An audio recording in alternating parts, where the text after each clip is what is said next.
आज जिस रियासती हकूमती खौफ का, जबर का, दहशत गर्दी का मैं मुजाहरा करके आ रही हूँ, वो मेरे लिए या मुस्लिम लीग नून के लिए नहीं, वो इस जाली और सेलेक्टेड हुकूमत के लिए लम्हा फ़िक्री है।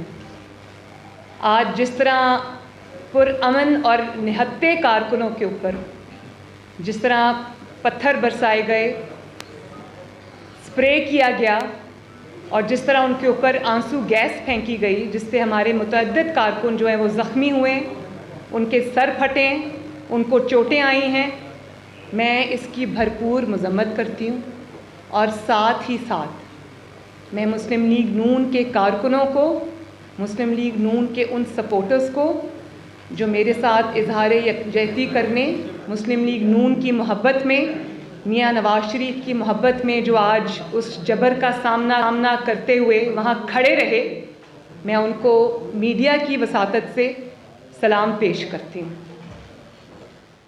और आज मैंने पहली दफ़ा ये मुजाहरा देखा है कि एक तरफ से पत्थर आ रहे हैं, आपको एक नैब गर्दी का सामना है, आपके ऊपर आंसू गैस और वो पानी से वो हो रही है, लेकिन कारकुन खड़ा रहा, कारकुन हिला नहीं। तो मैं खराज तहसीन भी पेश करती हूँ, सलाम भी पेश करती हूँ। और जो लोग ज़ख्मी हुए उनके लिए मैं दुआ गो हूँ कि अल्लाह ताला उनको जल्दी सेहत याब करे। और राना साहब अभी फरमा रहे थे कि जिन कारकुनों को अरेस्ट किया है उनको इंशाअल्लाह ताला उनकी जो लीगल मुआवनत है वो भी पार्टी करेगी और उनकी खबरगिरी भी करेगी। इसके साथ साथ मैं अपने जो सिक्योरिटी गार्ड्स हैं उनका भी शुक्रिया अदा करना चाहती हूँ। अनसंग हीरोज़ होते हैं, उनका शुक्रिया अदा करना यहाँ बहुत ज़रूरी है कि जब मेरी गाड़ी नैब के नज़दीक पहुँची तो मुझे नहीं पता था कि उस साइड पे अवाम का एक समंदर है। मैं नहीं जानती थी क्योंकि मुझे गाड़ी में से नज़र नहीं आ रहा था। तो अचानक आंसू गैस और वो शेलिंग शुरू हो गई और उससे मेरी गाड़ी के इर्द गिर्द जो लोग थे वो ज़रा दूर दूर हट गए। मेरी गाड़ी बिल्कुल अकेली खड़ी थी, तन्हा खड़ी थी। इसी असना में सामने से नैब के दफ्तर के सामने से, बिल्कुल सामने से, जहाँ पे बैरिकेड्स लगे हुए थे उसके पीछे से, सामने से नहीं उसके पीछे से, बैरिकेड्स के पीछे से मेरी गाड़ी के ऊपर पथराव हुआ। और इतने बड़े बड़े पत्थर मैंने खुद देखे। मेरी गाड़ी बुलेट प्रूफ गाड़ी थी, उसके बावजूद उसकी जो विंड स्क्रीन है वो बिल्कुल टूट गई है। उसके अंदर बहुत बड़ा एक सिरे से दूसरे सिरे तक क्रैक आ गया है। और इसके अलावा भी उसकी छत पे पता नहीं कहाँ से वो पत्थर आए। मेरे सिक्योरिटी गार्ड्स फिर भी बिल्कुल, उनके पास कोई शील्ड नहीं थी, कोई प्रोटेक्शन नहीं थी, वो मेरी गाड़ी के आगे खड़े रहे। तो मैं उनको भी खराज तहसीन पेश करना चाहती हूँ, उनका शुक्रिया अदा करना चाहती हूँ। और मेरे पे नैब ने अगर मुझे बुला ही लिया था, अगर एक मुज़िका खेज़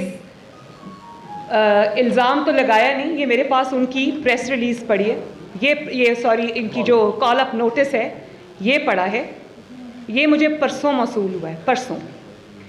और मीडिया के ज़रिए बड़े चालाकी के साथ बग़ैर ब्लैक एंड वाइट में कोई चीज़ लाए हुए मीडिया को इन्फॉर्मेशन रिलीज़ की और ये इशारतन ये कहने की कोशिश की गई, जो रंग उसको मीडिया पे दिया गया नैब की तरफ से अनऑफिशियली, कि शायद कोई ज़मीन है जो मैंने सस्ते दामों ख़रीदी है और उसमें कोई शायद मैंने किसी की ज़मीन पे कब्ज़ा किया है। तो ये है नैब का कॉल अप नोटिस, इसकी आप ज़रा स्क्रीनशॉट ले लें। इसमें मेरे पे एक इल्ज़ाम भी नहीं लगाया।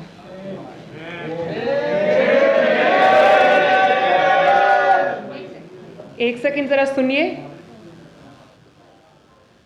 The inquiry conducted so far revealed that you have purchased land in फलां areas, मोज़ा सुल्तान के, मोज़ा मल, लखोवाल and मोज़ा बदो की सानी, district Lahore, and in this regard you are required to provide details of the following: details of land acquired, purchased in each of the MOZA, year-wise breakup, sources of funds जो कि already उनके पास हैं, details of taxes and duties paid, provide details of subsequent sale of land if any, वो जानते हैं कि मैंने land की sale नहीं की, provide details of the use of the land, whether it is being used for cultivation or agricultural purposes.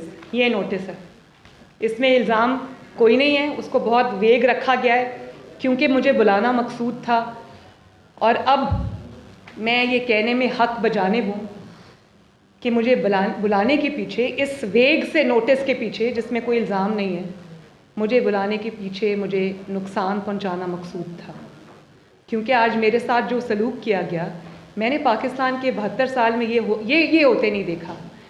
Parvez Rashid साहब मेरी गाड़ी में थे और उन्होंने मुझे, जब वो विंड स्क्रीन स्मैश हुई तो उन्होंने मुझे कहा कि ये शुक्र करो कि ये बुलेट प्रूफ गाड़ी थी, अगर ये बुलेट प्रूफ गाड़ी ना होती तो शीशा टूटता और उसके बाद जो ईंटे नुमा पत्थर उन्होंने फेंके वो सब मेरे सर पे लगते, क्योंकि मैं फ्रंट सीट पे बैठी हुई थी।